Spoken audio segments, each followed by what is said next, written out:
Yo, don't look at my history. No, stop that. Yo, what is up, y'all? Today, I will be reacting to evolution of Donkey, evolution of Donkey Kong. I don't hear no volume. Hold up, did I not hear no volume on here? Okay, The game that there we made go. Mario wasn't about Mario at all. It started with one arcade cabinet and an angry ape in 1981. Yeah, Now, over 40 years later, Donkey Kong Bonanza might be his biggest and wildest game yet. Get ready for a wild never evolution. played. I never played Donkey Kong game in my life. I wanted to try it out, but I never had a Nintendo console before. I play on it before. I play on a Wii. My older sister had it before.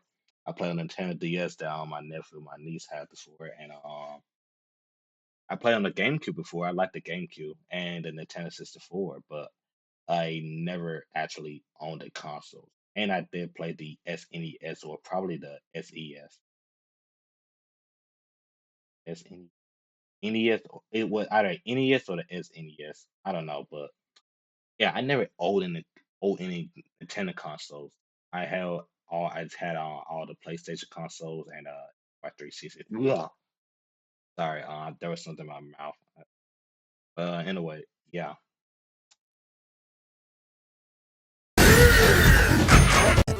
Get ready for a wild evolution.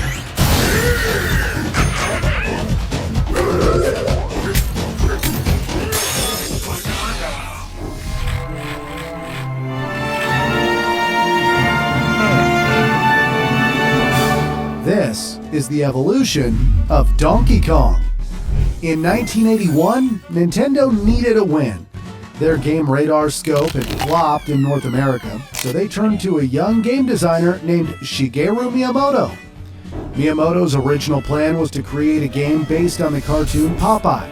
But when Nintendo could not get the rights, Oh he had yeah. to create his own characters. Mario, or Jumpman at the time, replaced Popeye, while Donkey Kong took the role of the villain, standing in for Bluto, Popeye's main enemy. Drawing inspiration from Disney's Beauty and the Beast and the 1933 film King Kong, Miyamoto designed Donkey Kong as a dumb, Wait, what yet year did fun Billy Beast film. come out? Drawing inspiration from Disney's Beauty and the Beast and the 1933 film King Kong.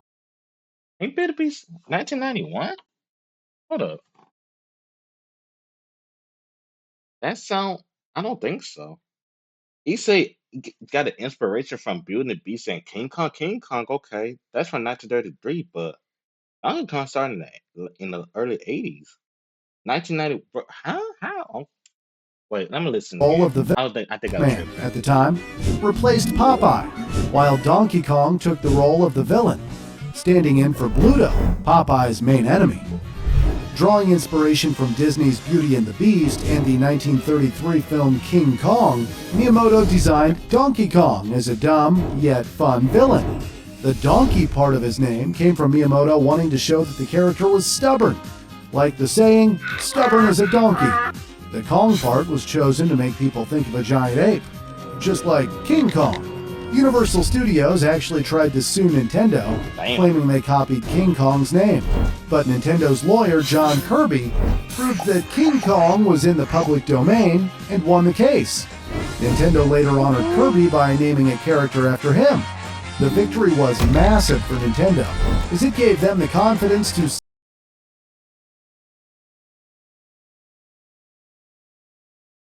seriously expand into the US market. Funny enough, Nintendo of America hated the name Donkey Kong at first, but they quickly changed their minds once the Big Okay. Ape became a fan favorite. Okay. Fun fact, Donkey Kong was Shigeru Miyamoto's first major video game project, marking the Really? start of his legendary career. He later went on to create some of the biggest games in history like Pikmin, Star Fox, Really? Super Mario Bros., and The Legend of Zelda. Thanks to Miyamoto, Nintendo became a giant in gaming, and many of his creations are still loved around the world Ain't today. Pikmin for like a Nintendo. Ooh, that's nostalgia. Ain't Pikmin for like a Nintendo GameCube like cost a lot of damn money. A lot of games for not a Nintendo games like Nintendo 64, I don't think cost well Conquer Bad for a Day. That costs a lot of damn. That's understandable. But a lot of GameCube games like Luigi Mansion and others that cost a lot of money. And I almost bought a Nintendo GameCube back in 2020, but I saw that the PS5 was still that was there were like two more PS5 left that was available on Amazon, so I decided to buy that. But if I buy the GameCube, I would barely play on it too because it would cost a lot of damn money. Damn. Ooh, wow, I kind of saved myself right there. If I get successful, I'll buy all the games. But that's one day. That's one day. The original Donkey Kong arcade game set the stage for one of gaming's most iconic rivalries. Set on a construction site in New York City, it had Donkey Kong throwing barrels and fireballs to stop Jumpman, aka Mario, from rescuing his girlfriend, Pauline. At the time, Donkey Kong was the most advanced arcade game ever made, and revolutionary in many ways. It featured 4 different stages instead of just repeating the same one, introduced jumping as a main gameplay mechanic, and was one of the first games to tell a story using short cutscenes that pushed the plot forward, literally taking gaming to new heights. It even helped create the platformer genre before the term was ever used. However, due to a programming bug, the arcade version hits a kill screen at level 22, where the game breaks and becomes unplayable. But despite that, Donkey Kong's success was wild. With a budget of just $267,000, it became a massive commercial hit. Just from arcade cabinets alone in the US, it made $280 million, which is around $930 million today. The game was also released on various ports, selling an additional 15 million units. That's good. The game birthed not just Donkey Kong, but also Mario, 2 of gaming's most iconic characters, and laid the foundation for Nintendo's global dominance. Its role in shaping the gaming industry is massive. Fun fact, it is still debated whether Donkey Kong kidnapped Pauline because he was actually in love with her, or if he simply wanted revenge on Mario for laughing at him in the Game & Watch title Donkey Kong Circus. The lore apparently runs deep. Donkey Kong Jr.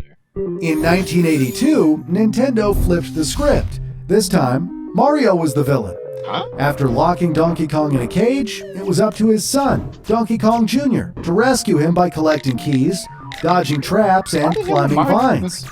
Wait, why the hell would Mario kidnap Donkey Kong? What the hell would he? What the hell would he do with Donkey Kong? Just keep him like as an animal, which he is? Yo, Mario, what the hell? You're a piece of shit. I knew your ass would be a villain too. I would never trust you. Miyamoto originally wanted Donkey Kong to star again, but his large size caused gameplay issues, so they introduced Junior instead. Confusingly, Donkey Kong 2 was a Game & Watch game released a year later, but Donkey Kong Jr. was the real sequel. Donkey Kong 3 took the series in a strange new direction, replacing Mario with an exterminator named Stanley.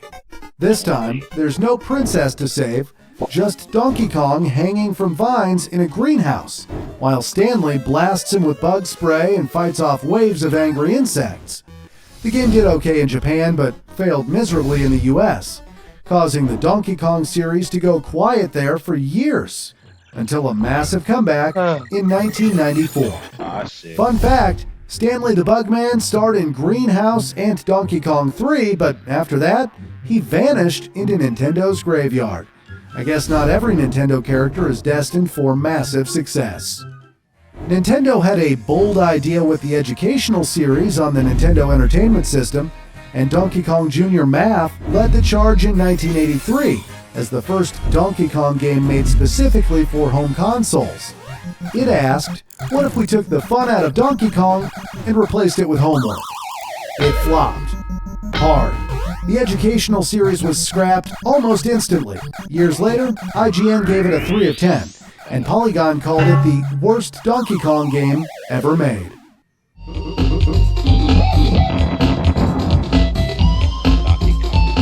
It would be a whole 10 years before the next Donkey Kong game was released, but it was well worth the wait. In 1994, Donkey Kong Country kicked off a new era for the SNES. Nintendo handed the franchise over to a small British studio called Rare, and they turned Donkey Kong into a 3D legend. The game delivered smooth platforming, roll jumps, minecart chaos, and animal pals like Rambi the Rhino. Oh, and the soundtrack? Still a banger.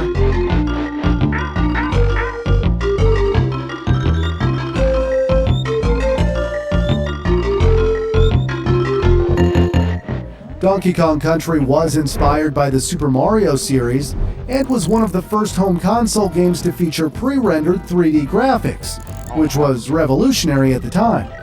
Not only did many game reviewers give it perfect scores, but it also sold 9.3 million copies, making it the best-selling Donkey Kong game and the third best-selling SNES title, behind Super Mario World and Super Mario All-Stars. It later sold another 4 million units on handhelds. Even today, it remains the top-selling Donkey Kong game on a home console, not counting any re-releases. Fun fact, Diddy Kong was originally meant to be a redesign of Donkey Kong Jr., but Nintendo liked him so much they made him a brand new character.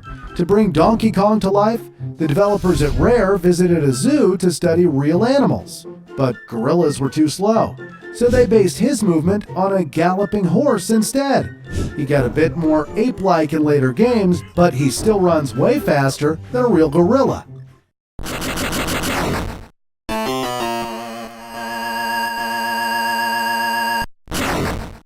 In 1994, the OG Game Boy got Donkey Kong 94. It seemed like a simple arcade port until it revealed 97 extra levels.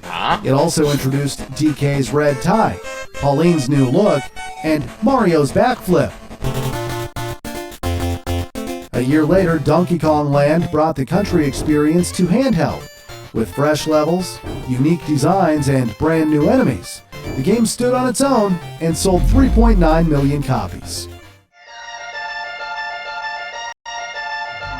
After the success of the first game, Rare returned with Donkey Kong Country 2, which did almost everything better. With more time, money, and freedom, they created a darker adventure, filled with moody Skip frame, not swamps, skip frame. haunted forests, I don't know. pirate ships, and I'm deadly just tired. beehives that looked like they were designed to ruin your childhood. This time, Donkey Kong gets kidnapped. So it's up to Diddy and his girlfriend Dixie to rescue him from Crocodile Isle, Diddy got a a girlfriend. place so cursed it makes Mordor look friendly. Right now, The duo brought right new now, take moves, her. faster gameplay, and some of the best music in the series. Tracks like Sticker Bush Symphony still hit hard today. While it didn't sell nearly as well as the first game, Donkey Kong Country 2 still sold 5.2 million copies on the SNES, received Not major bad, not praise, and is now seen as one of the greatest 2D platformers ever made.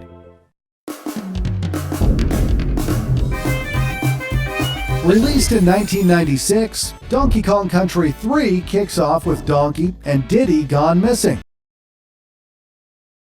leaving Dixie Kong and her baby Hulk cousin Kitty Kong to save the day. With the Nintendo 64 just around the corner, Rare pushed the SNES to its limit, delivering sharper graphics and a bold, colorful art style that wasn't loved by everyone. The new overworld let you steer boats, find caves, and trade with bears. It added freedom, but not everyone was sold. It sold 3.5 million copies, which was significantly fewer than its predecessors. In 96 and 97, Donkey Kong Land got two sequels on the Game Boy, Donkey Kong Land 2 and 3. Both were basically scaled-down versions of their Donkey Kong Country counterparts, marketed that way in Japan. But in the West, Nintendo acted like they were brand new games, fooling no one who'd played the SNES versions. They were still decent games, but the smaller screen. Hold up, chat. I can't skip frame right now. Hold up, hold up, hold up, hold up. Hold up. Can you guys? Uh, over the last 2 minutes, I need a new gaming PC, man. I'm just focused. Oh my god. How many minutes is this? It's only almost 11 minutes. Okay. All right. Let's just keep watching. Hopefully it won't be that bad again. Screen made boss fights a lot harder because you couldn't see half the action. Okay. I forgot about this game. I heard about this game. The first Donkey Kong related game to hit the Nintendo 64 was Diddy Kong Racing, giving Rare the chance to take full advantage of the N64's 3D power. Funny enough, it wasn't supposed to star Diddy at all. Rare was working on Pro-Am 64, but halfway through development, Nintendo told them to put Diddy Kong in the driver's seat. They also added their own mascots, like Banjo and Conker, before they were famous. And just like that, Diddy Kong Racing was born. Yikes. But this wasn't just another Mario Kart, it was an entire adventure RPG disguised as a kart racer. It had planes, boats, boss fights, weird lore involving an evil space pig called Whiz Pig, plus a great soundtrack. Diddy Kong Racing actually outsold Mario Kart 64 in its first few weeks, though it ended with 4.9 million sales compared to Mario Kart's 9.9 million. Still, it scored an impressive 88 on Metacritic, while Mario Kart 64 trailed behind at 83. In 1999, Donkey Kong 64 went all out. Aimed to be even bigger than Super Mario 64, the game was so big it needed the expansion pack just to run, pushing the console to its limits. This time, Donkey Kong and his crew had to stop King K. Rool from blasting their island to bits. But the real challenge? Collecting an absurd 3,800 collectibles. Players could switch between 5 Kongs: Donkey, Diddy, Tiny, Lanky, and Chunky, each with unique moves, musical instruments as weapons, and color-coded bananas. It was a huge game with a huge score, earning a very impressive 90 and selling 5.3 million copies. Still, it couldn't beat Super Mario 64's 94 score and nearly 12 million in sales. Fun fact, the intro to Donkey Kong 64 kicked off with the now infamous DK rap. Meant as a joke, it received a lot of backlash and is often considered as one of the worst songs in gaming. Still, it became a cult classic and even made a surprise comeback as Donkey Kong's entrance theme in the 2023 Super Mario Bros. Movie. Then we got the fever dream known as Donkey Konga. Instead of a regular controller, players used DK bongos, 2 plastic drums you actually hit.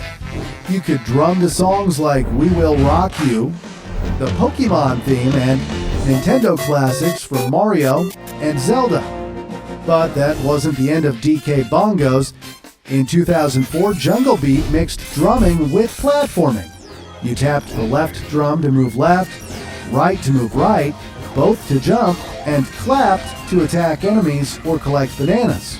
Meanwhile, boss fights called conga battles had you clapping to dodge and pounding the drums to crush rival gorillas. Both Donkey Konga and Jungle Beat got decent reviews, and each sold just over 1 million copies. Still, Donkey Konga 2 came soon after, and Japan loved it so much, they even got a Donkey Konga 3 that never released anywhere else. Mario vs. Donkey Kong. Donkey Kong's rivalry with Mario returned in 2004 with Mario vs. Donkey Kong on the Game Boy Advance.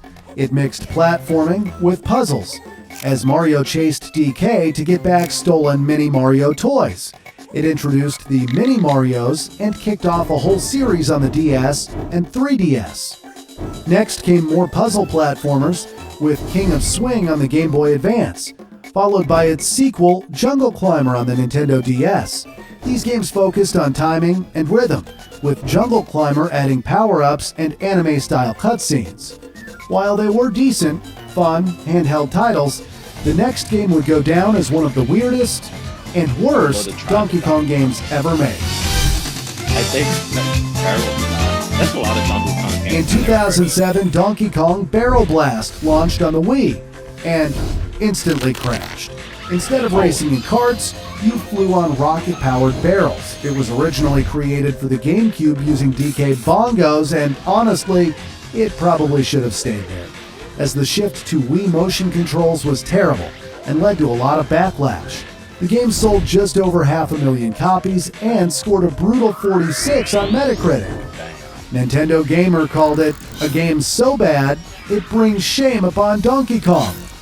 Eurogamer added, it's not even worth the hour of your time it takes to get completely sick of it. After Donkey Kong 64, the series lost momentum. It faded, no longer a major part of Nintendo's spotlight.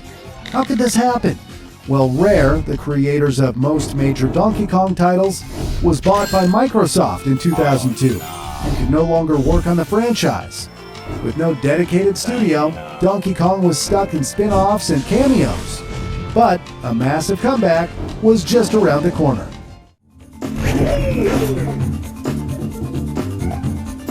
Thankfully, brighter days lay ahead for Wii owners. In 2010, Donkey Kong Country Returns launched and brought the Big Ape back in style. Retro Studios, the geniuses behind the Metroid Prime trilogy, had just finished Metroid Prime 3 when Shigeru Miyamoto approached them to create some side-scrolling monkey mayhem. What they delivered was a full-blown 2D platformer with a modern twist. Donkey Kong and Diddy returned, this time with co-op play and a jetpack for Diddy. New mechanics let you chain roll into jumps, blow air at objects, and demolish entire lines of enemies. Plus, secret paths were hidden everywhere. The story? More stolen bananas. But this time, the Kremlings were gone. In their place came the Tiki-Tak tribe, a bunch of cursed instruments brainwashing animals to fight Donkey Kong. Donkey Kong Country Returns was a beast of a comeback, scoring 87 and bringing back some of that classic SNES magic. It sold 6.5 million copies on the Wii, nearly 3 million more on the 3DS, and was released in HD on the Switch in 2025. Fun fact, Nintendo actually trademarked the phrase, "It's on like Donkey Kong," back in 2010. So if you use it in a movie or ad, maybe call a lawyer. For casual use, you're probably safe. Probably. Wait, if this is the last time you hear from me, now you know why. Wait, what movie or show said that all the time? It's on like Donkey Kong. I heard that all the time too, but what movie or show was actually fun? I don't remember. I actually don't remember. Let me know in the comments what you think. Retro Studios returned with another banger in 2014, Donkey Kong Country Tropical Freeze. Originally released for the Wii U, it kept the 2D platforming but added more dynamic camera movement, underwater swimming, and a Kong Pow move that lets you wipe out all enemies on screen and turn them into bananas, or extra hearts. Diddy came back with his jetpack, Dixie returned with her helicopter hair, and for the first time ever, you could play as Cranky Kong. The player chooses which Kong buddy to team up with, and each one changes how you move through levels, adding variety and strategy. With epic boss battles, another amazing soundtrack by David Wise, the legend behind the SNES Donkey Kong tunes, and a tough hard mode after the main game, Tropical Freeze delivers serious platforming fun. It scored 83 on the Wii U and sold just over 2 million copies. But because the Wii U was a commercial flop, he missed out. Thankfully, the Nintendo Switch re-release in 2018 gave this frosty adventure a second life, bumping its score to 86 and selling an additional 4.6 million copies. But the most exciting Donkey Kong game might still be on the way.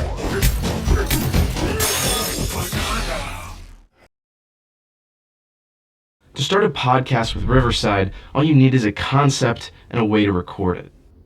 Here's how it works. Outside his main series, Donkey Kong has shown up in plenty of other games. In 2015, he joined Skylanders Superchargers with his own custom ride, the Barrel Blaster. He's been a regular in Mario Kart, Mario Party, and of course, Super Smash Bros., where he fights against other gaming icons. In 2018, Ubisoft added Donkey Kong Adventure as DLC to Mario and Rabbids Kingdom Battle, where Donkey Kong joins Rabbid Cranky and Rabbid Peach to take down Rabbid Kong and save his island once more. More recently, in 2024, Mario vs. Donkey Kong got a full remake for the Nintendo Switch, with updated visuals, new levels, fresh cutscenes, and a co-op mode. Fun fact, Beyond the games, Donkey Kong appeared in the Super Mario Bros. Movie in 2023, which made over $1.3 billion, making it the highest grossing video game film ever. You can also visit him at Universal Studios theme parks, where he even has his own roller coaster.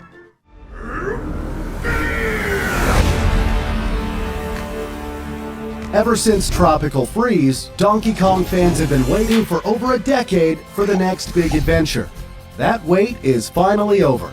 Donkey Kong Bonanza swung onto the Nintendo Switch 2 on July 17, 2025, and it's making big waves.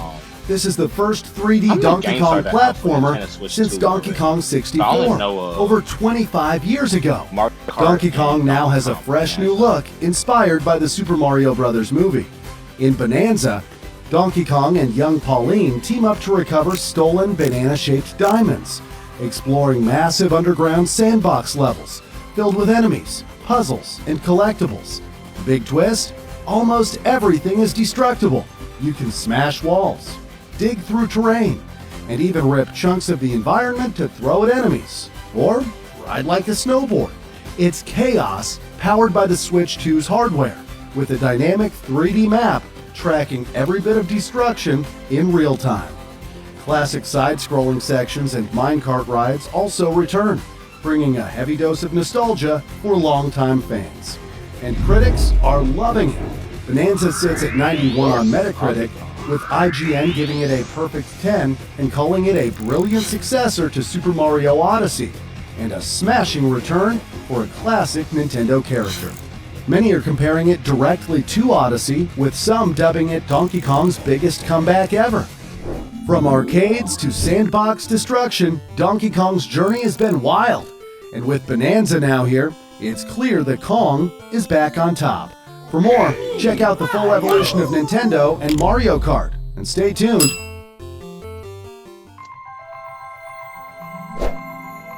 W video from Flatline. I like watching his evolution video, not like just on video games though, not like cars. Maybe iPhone. I could watch like iPhone maybe computers, but not like any vehicles or plane. Not really into that type of stuff. I feel like Age would probably like those car stuff. Uh, Other than that, W videos, W Donkey Kong, it's still going on along with Mario. But yeah, that's the video. I don't know the intro. I'll see y'all guys next time. See ya.